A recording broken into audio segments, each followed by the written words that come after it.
Sir, paano po ba yung scoring system niyo nung ano kayo? Paano po ba, sir, nung nag-aaral ba kayo, di ba, sir, ang major niyo, sabi niyo po computer science, may separate po kayo para sa lecture, tapos iba po yung laboratory. Paano po kayo nagpo-program? That time, yung sabihin natin, yung isa naming subject, kapag with hands-on siya, yung classroom nakadesign sa lab and lab. May lab na po kayo, sir? Oo, May lecture mga and lab. application para Doon na rin siya nagre-lecture, pagkatapos, kapag natapos yung maaga, hands-on na rin, hands-on. So, ilang hours po yung mga major class po sa mga program in particular? Kasi sa amin po siya yun, we have laboratory class po 3 hours. Pero once a week po yun, tapos yung lecture, ganoon din po. Nasa 3 Hindi hours. ko na ma-recall, pero may standard silang sinusunod yung eskwela kung ilan. I think mga 45 minutes na lang yung isang. Di ba ganun yung normal na ano ngayon? Hindi mo naman maalala eh. Sa tingin niyo po ba, sir, may advantage or okay lang po ba yun? Kasi kami po, sir, galing kami sa Lasal, tapos parang may mga times po na pag yung sa level po ng ano, alam niyo naman po, sir, yung parang sala. Depende kung saan school yung galing, di ba, sir, napaka-importante po yun ngayon. Ano pong masasabi niyo doon? Yun naman, unang-una, may advantage din yung school sa Isaya. Pangalawa, kung hindi naman nanggaling sa magandang school, meron din mga estudyante na nag-excel din. Nasa ano na lang nila, disiplina niya sa pag-aaral. Sir, ang pinakamahirap na major subject ng college kayo para sa inyo? Pinakamahirap, hindi ba Pilipino? Filipino. Sir, sa major subject pa sa mga programming lang wala. Sa programming language. Hindi ko sasabihin na nahirapan ako, pero nag-effort talaga ako yung graduate ako yung thesis namin. Ano po programming language? Hindi, ginamit namin ng Pax Pro. Although kaya ko, pero talagang dapat yan mo talaga yung yun na yung pinaka-final na ano mo, gagawin mo, ibig sabihin, i-design mo, i-program mo, then documentation, then i-present ninyo yun. Yun, hindi lang yung subject, marami pa yung ibang ina-attend na subject. Nung time niyo po, sir, kasi po ngayon sa time pa namin, kahit minor subject, may thesis eh, sa inyo po ba Sabihin yun, ko sa sir? inyo, December 29, nasa boarding house pa ako. Nakapood pa ako. Ano po, sir, yung system na ginawa niyo?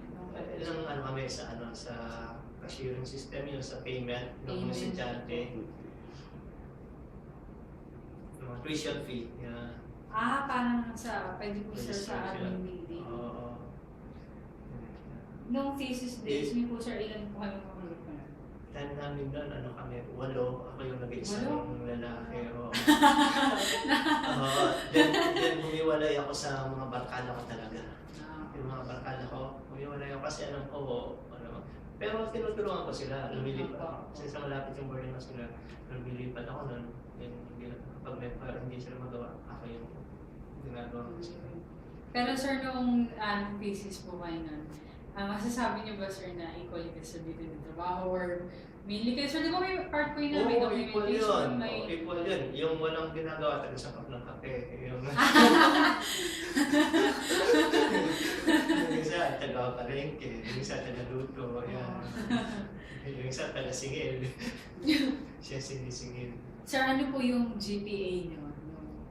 Naalala niyo po ba, sir? Hindi ko na maano, nasa 80 to 84 siguro. 80 to 84. Yun nga yung sinasabi ko, pinabaya ko yung mga minor. Bilang programmer, compared po sa mga ibang nagtatapag po din sa IT department, kasi hindi naman po lahat kayo, sir, programmer. So, based na nakita ko, sa akin challenging, hindi siya routine. Hindi tulad yung iba, yung paulit-ulit na routine na trabaho, yung sa akin talagang challenging. Minsan, ito gawin mo itong ganito, dapat itong ganitong sistema, dapat parang lagi may challenge. Sir, may tinanggihan na po ba kayo ng project? Dito, wala pa akong tinanggihan, wala pa. Pero pwede po bang tanggihan yung mga ganun? Or hindi na? Maraming case na paano pagtanggi yung ayaw mo, gano'n? Sir, Or yung hindi siya applicable feasible, hindi siya magagawa, gano'n? Opo. Hindi ko pa naranasan yun. Pero sir, kayo po sir bilang, at syempre po dun sa course na kung saan kayo graduate, kaya niyo po ba yung sa ibang field na hindi lang po bilang programmer, kay katulad po, IT technical support po? Kaya ko kasi before sa data encoder ako dito, then napuntahan ako sa help desk. Then kaya ko rin sa technical before nang hindi pa ako dito. Nag-set ako ng mga repair na PC, nag-set up ng mga computer shop. Wow! Alam niyo po sir yung C# po, C++, dinaanan yun. Yung C++, dinaanan ko yung C#, nakakabasa ako ng code. Pero talagang gusto ko lahat maaaral yan, pero dyan pumapasok yung saan kakikita ng pera. Opo. Kung ito is alam mo na, then dito ko na kumikita. Opo. Bakit sir pag iba pong programming language yung gamit na hindi po ganun ka? Sabihin natin na parang yung productivity mo kung ito hindi ako familiar sa C#, Opo. parang kakapain mo pa ito sa isang language, may template na ako. Sir, pag pinapagawa po kayo ng system dito, kailangan po ba, required nila ba, ito, kailangan gamitin mo Java, kailangan Clipper? Hindi kasi, required kasi based sa license. Kasi may mga license sila dito, yun yung gamit. Ano po yung pinakagamitin na programming language? Dito, sir. Dito. Sir, iba-iba po ba yung gamit niyo? Iba-iba dito. .NET 2003-2005, then ngayon nag-license sila ng 2010. Ano? Sir, meron na daw po, hindi po kami sure kung na-propose na siya or nangyari na. Magkakaroon daw po ng licensure yung mga IT students. Ano pong masasabi nyo? Kasi gagawin na pong 5 years. And actually po sir, nung kayo po ba, nung college po kayo, meron po kayo mga subject na accounting, ganyan. Meron kami subject, meron. Yung mga ano po. Accounting, Calculus po, they have calculus po. Kasi kapag po meron din eh. Wala kaming calculus, pero meron Tanong lang muna yun. wala kaming Ano po yung pinakamataas na programming language na huling programming language po na ano? Saan po kasi parang kompleto po ngayon eh, di ba sa IT, sa concept. Yung tinuro sa amin, Opo. yung pinakamataas na turo sa amin, yung DB6. Yung time na yun, way back 99. Ang year pa ba kayo sir nag-graduate? 99 ako. Opo, 99 po lang sir. Sir, nakagawa na po ba kayo ng system na walang supervision ng iba? Pwede po ba yun dito? Or Hindi nangyayari dito yan kasi meron sinusundan na level mula sa head, yung project manager, sa system analyst, programmer analyst, net sa programmer. sir, ano po yung mga co-workers niyo po ba? Lahat po ba sila programmer? Mainly programmer po katulad niyo? Dumaan din sila sa programmer, then na-promote sila hanggang umabot ng head. Ganyan. Sir, ano po ba yan? Pag nasa, ba po yung sa, sir, nakiwalay po ba yung mga programmers? Tapos pwede kang ma-promote from programmer to ano po? Siyempre, programmer ka muna, then programmer analyst, then system analyst. Ganun naman na dito level. Ay, ganun po. Sir, meron po kasing iba po sa amin na mga fresh grad na babalitaan po namin. Actually nga po sir, nakaka-inspire to. Pag ano po nila kagad, may system analyst na po. Posible yan sir, posible talaga. Without na nag-start pa sila as programmer. So ano pong ano nun, pag programmer ka, paano po pag system analyst na? Ano po yung kaibahan? Yung difference nun, yung system analyst, yun na lang talaga sabihin natin na ito yung magbibigay ng specs, then ikaw po ng programmer. Balik naman yun siyang gagawa ng program specification. Aware ba kayo doon sa program specifications? Yun yung documentation na paano mo gagawin yung system, ano yung mga requirements. Sabihin natin requirements. Siyang gagawa ng requirements, ipapasa sa programmer. Siyang gagawin niya. Pag natapos, check niya. Po. Sir, paano po nabubuo yung team ninyo pagka may binibigay sa inyo na project? Compose of PM, yung project manager, then system analyst, then programmer analyst, then programmer. Sino po ba yung nagre-require na kailangan team yung gagawa? Yung head po ba or yung mismo mga programmers? Hindi, ano na nito yun, talagang procedure na yun sa head na yun. Sir, pag pinapagawa ko ba kayo ng mga ganyang projects, may time pressure po or... Ay, meron kami Kasama sa tinatawag inyo. na Mondays. Kapag binigay sa yung program specification, nakalagay dyan kung ilang days mo siya Oo gagawin. po. Ay sir, ganun po kaya niyo po yun kahit ilang days. Parang ano. Sir, paano pag hindi nyo talaga siya natapos within that day? Or yung Hindi, kailangan. binibigay yung deadline?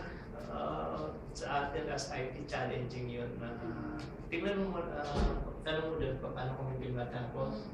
Hindi ko pa kasi encounter yun kung ano mangyayari sa akin. Pero madidelay yung department. Sir, saan po kayo nag-OJT? Ako nag-OJT. That time sa amin hindi required yung OJT. Okay, ganun po. That time hindi required. Although 4-year course din po yung China. Talaga po, hindi record mag-OJT. Tapos, record po agad na nung pumasok po ba kayo sir ng trabaho, saan po uli kayo? Una ko nagtrabaho sa Clark. Tapos ano po yung Ano ako doon, data encoder ako. talaga, hindi po kayo nahihirapan kasi di ba po sir, parang may advantage yun kapag nakapag-OJT kayo kasi may more or less may ID na po kayo.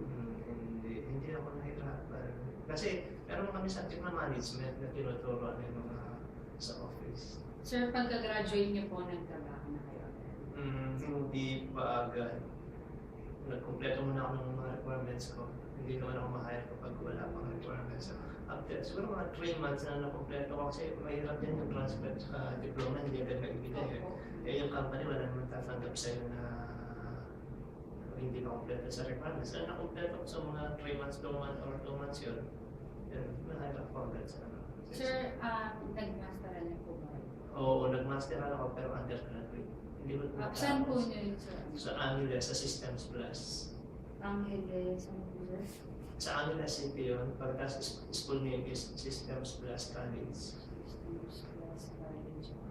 Kaso ano na yan, matagal na ako na-stop. Alam ko merong years na mga forfeit yun. Hindi wala po 4 years. Sir, ano po ang ginagawa po sa pagiging master?